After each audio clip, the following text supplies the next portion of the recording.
Well, that was Driver of the Year sorted. Let's move on to the next one because while it was very easy, it may seem easy at least for Mercedes on paper, with them dominating all the races. Honestly, it was far from it for Mercedes and Lewis Hamilton. So many dramatic races, so many things chopping and changing around. And we had so many brilliant races with so much drama, excitement all the way through. But I'll start with you, Kunal. For the race of the year, we've often discussed this on the Pits To Podium post-race debrief that we've had a few good results for Formula One. Say Sergio Perez winning in Sakhir, or Pierre Gasly for that matter, in Monza, at Monza rather, I beg your pardon. But were they really the best of races per se? Because we had some, as we mentioned, great results, but they weren't exactly as competitive in terms of strategy, in terms of on-track battles. So if you had to pick one race of the year strictly, which one would it be for you? Well, I'll put it this way. It's tough to choose a race which was not won by Lewis Hamilton, given just how many he won, right? But my race of the year would be the British Grand Prix, which Hamilton won on three wheels. Okay.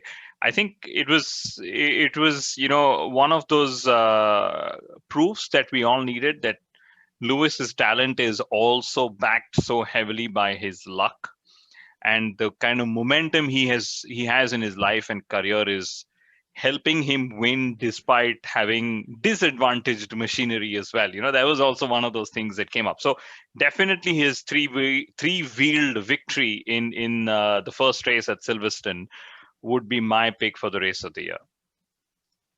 Quite a fun one, wasn't it? So many things happening in the midfield as well over there. Just a brilliant race on the whole. But Nithyanand, I'll come to you next for this one. Now, you mentioned that your favorite moment was Grosjean walking out of the fire at Bahrain, but that wasn't the most fun race as such. So, what was the race that entertained you the most throughout the year? Because there were many, let's be honest. We've got ample to choose from for a change. I would choose the race which had everything.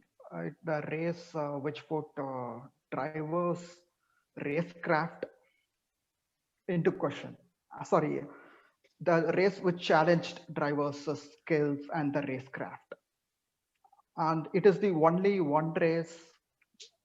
This is the only one wet weather race we had this season, which is Hmm. nothing but the Turkish GP. Yeah. To start off, the let us let me take you to the Friday session. So drivers were complaining about how slippery the track were because the track wasn't rubbered in. So they had this challenge from Friday. Even the qualifiers was epic, to say the least. Lance Stroll got the pole position. We all enjoyed it. And the race. I don't have any superlatives to describe the race. So Lance Stroll started the race. He led for around 30 laps. Then they made an error in the pit stop. I think I'm not sure if it's a wrong call or they wanted to bring him. We may never know. It is just hypothetical situation for us to talk now. And I'll give you a few stats. There were 5 different leaders in the race. For the first time since Austrian GP 2016, we have had 5 different leaders in a race. And none of the drivers finished on the position they started the race. So see the stats, it speaks volume. And to top it off, the genius of Hamilton, it was stunning. He drove an insane race. He was never in the. He was. We all thought he is going to lose the race. Like he qualified fourth or fifth. I think not even in top five. Yeah. Not even not even in top five. So he managed his tires, which was insane, and he drove an impeccable second half of the race. I think even Vettel overtook him in the 10th lap. We all thought, oh wow, Yep. Mercedes are going backwards. So he managed his tires for 40 laps. We all I remember mm, he converted that with intermediates to slick tires. Six. So Yeah. I would give it to Turkish GP. We were all baffled when he did that, converting his intermediates into slicks. We were all wondering, wow, man, what is this guy all about? How can he do that? And then, of course, all the other guys behind him did as well. And it just had everything for everyone. It was like an open for all buffet. Okay, you like this side of the race? You want fun drama? You want crashes? We'll give you crashes. Even before the race, mind you. Verstappen had an incident early on. You like strategy? Okay, here we go. Let's convert the intermediates into slicks. Everything for everyone. What a race the Turkish GP was. But Sundaram, I believe you've had a slight change of thought early on before we started recording. What is your race of the year for this season, finally? Because there were many ones, Turkish GP included. Has it changed to something like a Sakir finally? I've done a last-minute Haas strategic call at just like how they did at the Hungarian Grand Prix. So yeah, the Turkish Grand Prix is definitely up there, one of the most challenging races. And I don't remember the last time where Hamilton has literally had to earn or fight for victory the way he fought at Turkey. But I'm going to go for the Italian Grand Prix. It wasn't, I wouldn't say it was the most exciting race. It was due to certain circumstances, but I think this is one of those races we really needed as fans. It's one of those races that gives us a feel good factor. First time winner, someone who's not started on pole, and someone who doesn't have the fastest car as well on track. And a very interesting stat for this is Pierre Gasly, he started 10th. Okay, the last time someone who's won his first race starting 10th or lower was back in 2006 when Jenson Button won the Hungarian Grand Prix from 14th. And the one before that was probably the German Grand Prix in 2000 and Barrichello started 18th. These were the first race wins. So when we have these sort of drivers coming from out of the syllabus and winning a race, they're not even. And if you look at Maldonado, if you look at Sebastian Vettel at the Italian Grand Prix in 2008, they started from very good positions on the grid, or they started from pole in the case of Maldonado.